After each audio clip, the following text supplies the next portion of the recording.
একটা মসজিদে আজকে আসরের নামাজ পড়লাম। আসরের নামাজ পড়ে বের হইছি।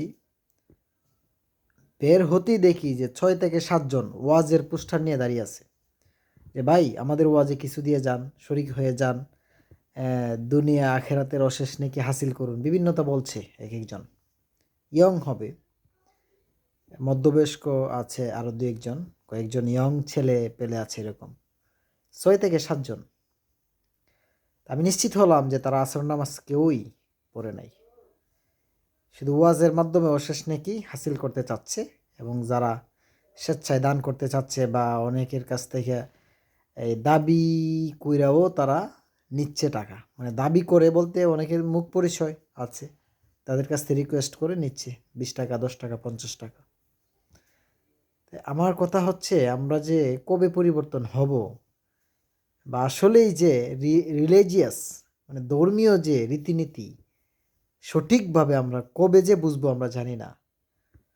আমি তো আগে আগে এক সময় ছিল যে মানুষ মূর্খ ছিল।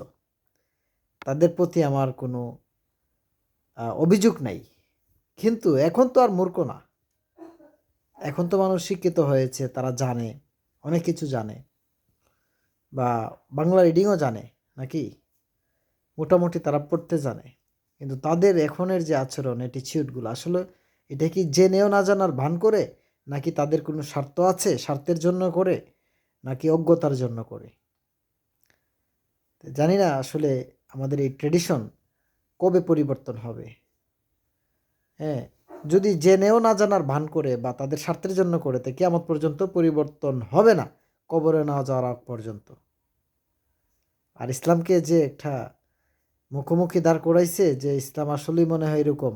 বিধর্মীরা বুঝে যে ইসলাম মনে হয় এরকম। হ্যাঁ, ভিক্ষা-টিক্ষা কইরা ওয়াজ-টোয়াজ করানোই মনে হয় ইসলাম। আফসোস হয় তাদের জন্য।